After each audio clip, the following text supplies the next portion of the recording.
Interaction మీటింగ్కు అధ్యక్షించినటువంటి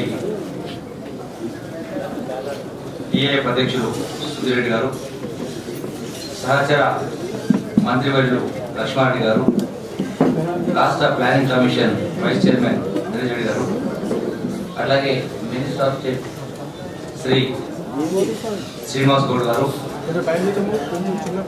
Mallapur industrial estate అధ్యక్షులు మహేందర్ రెడ్డి గారు, అలాగే సెక్రటరీ జగమెల్ల ఏదన్ రెడ్డి గారు, మహిపాల్ రెడ్డి గారు, ఫ్యాక్సీ అధ్యక్షులు శ్రీ రంకా గారు,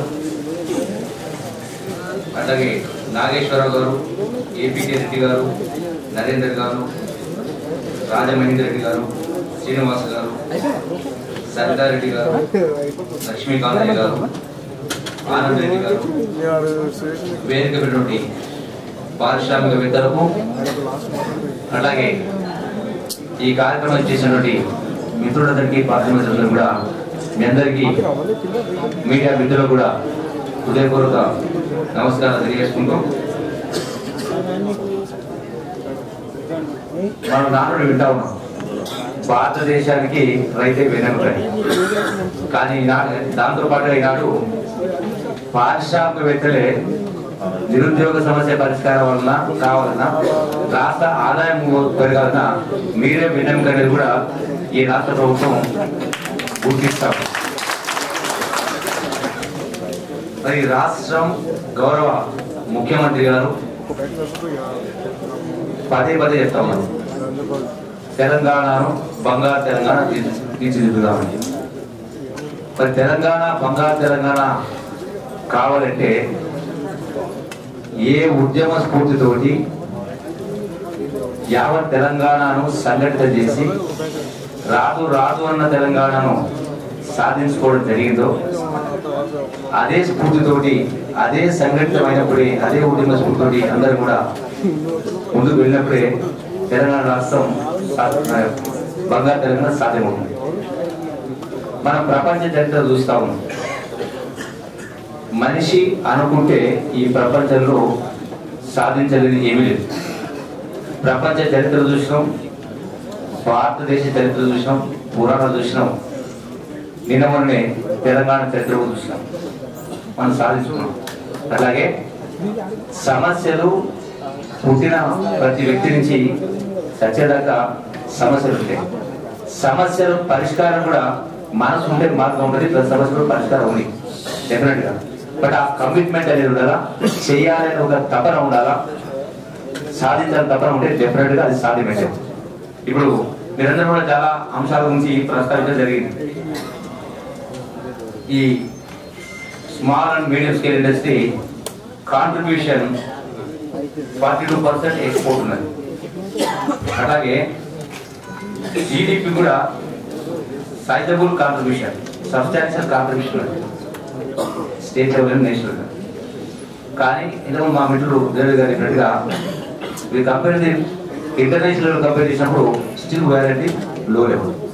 మరి ఇది జరగాలంటే మీ సమస్యలో పరిష్కారం కావాలి. ఈ సమస్య సంబంధించి 3-4 అంశాలను ప్రస్తావించడం జరిగింది. అందులో మొట్టమొదటిగా నేను వచ్చిన తర్వాత విన్నటువంటిది ప్రాపర్టీ ట్యాక్స్ గురించి ప్రస్తావించడం జరిగింది. అలాగే ఈ ప్రాపర్టీ ట్యాక్స్ సంబంధించి జిహెచ్ఎంసీ ఏదో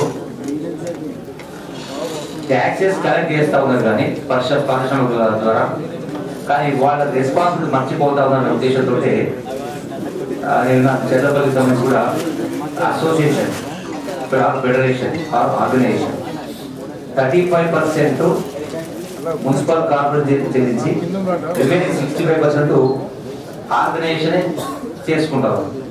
సిమిలర్ గా ఎలక్ట్రిసిటీ డిపార్ట్మెంట్ సంబంధించి కూడా సెస్ అనే ఒక సంస్థ ఉంది. అంటే విద్యుత్ బోర్డు నుంచి పవర్ ను పర్చేజ్ చేసి దాన్ని వాళ్ళే రెగ్యులేట్ చేసుకుంటారు. అంటే పిల్పరేజ్ లేకుండా, అంటే ఆప్టిమం యూటిలిటీ వచ్చేటట్టు. అదేవిధంగా ఈ అంశానికి సంబంధించి కూడా డెఫినెట్ గా సంబంధిత ఉన్నటువంటి ఆప్షన్స్ వర్కౌట్ చేసి సంబంధిత అధికారులు నిర్మించి మీ యొక్క ఫ్యాక్సీ ఆర్గనైజేషన్ సభ్యులు కూడా మిమ్మల్ని కూడా పిలిపించి ఒక మీటింగ్ ఆర్గనైజ్ చేసి what ever best you can do definitely will sort out this issue. త్వరలో కమింగ్ 1 వీక్ లోపునే తెలిసి ఈ యొక్క సమస్యను కూడా పరిష్కారం చేసి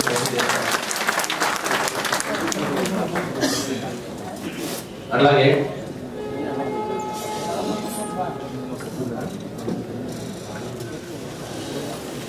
ప్రతి అంశంలో కూడా డ్రింకింగ్ వాటర్ గురించి మాట్లాడలేదు.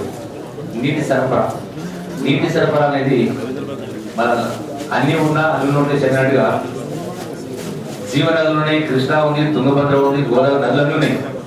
టెక్నాలజీ ఉంది అంటే భూమి నుంచి ర్యాకెట్ పంపిస్తాం, ప్లానెట్ గ్రహాలు ఉపగ్రహం పంపిస్తాం. కానీ ఉన్న నీటిని నదుల నీటిని పరిశ్రమలు పంపించకపోతా ఉన్నాం, ఇళ్ళలో నీళ్ళు పంపించకపోతాం. అందుకంటే ఒకటే ఎగ్జాంపుల్, గౌరవ ముఖ్యమంత్రి గారు మన స్వాతంత్రం వచ్చి 60 సంవత్సరాలు అభివృద్ధి చెందినాం గొప్పగా లెక్చర్స్ ఇస్తా ఉంటాం. నేషనల్ ఫోరమ్స్ అయినా ఇంటర్నేషనల్ ఫోరమ్స్ అయినా, కానీ తాగడానికి కూడా నీళ్ళు లేని పరిస్థితి. దీనికి కారణం ఏంటంటే కమిట్మెంట్ లేకపోవడం. మరి 60 సంవత్సరాలు జరిగినటువంటి గౌరవ ముఖ్యమంత్రి గారు వాటర్ ని టేకప్ చేసి వచ్చేటువంటి 4.5 సంవత్సరాల్లో will provide water to every house, every hut across the entire state. అంటే ఈవెన్ రిమోట్ ప్లేస్ లో కూడా తాండాలకు నీళ్ళు ఇస్తామని చెప్పడం జరుగుతాం. ఒకవేళ నీళ్లు ఇవ్వలేకపోతే నేను I will not seek votes in coming election చెప్పని స్పష్టంగా చెప్పడం. అంటే ఎంత కమిట్మెంట్ ఉంటే, ఎంత ధైర్యం ఉంటే, చేస్తాను కాన్ఫిడెన్స్ ఉంటే ఆ మాట చెప్పగలుగుతాం. అంత గొప్ప ఎంటైర్ స్టేట్ కి వాటర్ 4 సంవత్సరాలు ఇచ్చేటువంటి పరిస్థితుల్లో ఇలా ముఖ్యమంత్రి హామీ ఇస్తా ఉన్నప్పుడు ఈ యొక్క ఇండస్ట్రీకి సంబంధించి హైదరాబాద్ సంబంధించి హైదరాబాద్ సరఫరాకు సంబంధించి కూడా అట్లా ఆల్రెడీ పైప్ లైన్స్ వేసే కార్యక్రమం జరుగుతాయి. సో డెఫినెట్ గా ఈ యొక్క పరిశ్రమలకు సంబంధించి ఏదైతే acute water problem, shortage problems ఉన్నాయో జిహెచ్ఎం సంబంధించి కానీ మెట్రోకి సంబంధించిన మెట్రో వాటర్ సప్లై సంబంధించి అధికారులు కూడా ప్రత్యేకంగా ఒక మీటింగ్ ఆర్గనైజ్ చేసి ఈ యొక్క ఫ్యాక్టరీకి సంబంధించినటువంటి లీడర్స్ కూడా ఇన్వైట్ చేసి ఈ అంశాన్ని కూడా సార్ట్ అవుట్ చేసే ప్రయత్నం చేస్తాం. డెఫినెట్గా ఐ ఫీల్ డెఫినెట్గా will success in that issue also will sort out the problem. అలాగే పవర్ సంబంధించి కూడా సబ్సిడీస్ గురించి మాట్లాడలేదు. పవర్ సబ్సిడీస్ సంబంధించి ఉన్న బడ్జెట్ లోనే దీనికి సంబంధించిన కేటాయింపులు జరిగినాయి. టోటల్ గా 700 crores ఈ సబ్సిడీ రిలీజ్ గురించి బడ్జెట్ లో కేటాయించడం జరిగింది. దాని యాక్చువల్ ఫైనాన్స్ లో ఉన్నది. Shortly will sort out this problem. Power subsidy specially small and medium industry నుంచి రఫ్లీ అప్రాక్సిమేట్ గా 300 crores సబ్సిడీ వచ్చేదని ఈ యొక్క సబ్సిడీని కూడా త్వరలో క్లియర్ చేయించడం ఏర్పాటు చేస్తాం. ప్రతి అంశానికి సంబంధించి కూడా మిమ్మల్ని కూడా ఇన్వాల్వ్ చేసి ప్రభుత్వము ఈ యొక్క సంస్థ ఫ్యాక్టరీ అందరం కలిసి మాట్లాడుకుంటే ప్రతి అంశానికి సంబంధించి కూడా మనం పరిష్కారం అంటే డెఫినెట్ గా సార్ట్ అవుట్ ఇష్యూ. గతంలో ఏ పరిశ్రమ సంబంధించిన ఏ ఒక్క సమస్య పరిష్కారం కావాలన్నా రోజుల తరబడి నెలల తరబడి కూడా అది పరిష్కారం కాకపోవడానికి కారణం ట్రాన్స్పరెన్సీ లేకపోవడం, కమిట్మెంట్ లేకపోవడం, పిలిచి మాట్లాడే ప్రయత్నాలు కూడా చేయని కారణంగా ఇది జరగల. సో డెఫినెట్ గా ఈ ప్రభుత్వం అందరి సమస్య బంగారు తెలంగాణ కావాలంటే రైతుల సమస్యలైనా, మహిళల సమస్యలైనా, నిరుద్యోగ సమస్యలైనా, పారిశ్రామికవేత్తల సమస్యల పరిష్కారం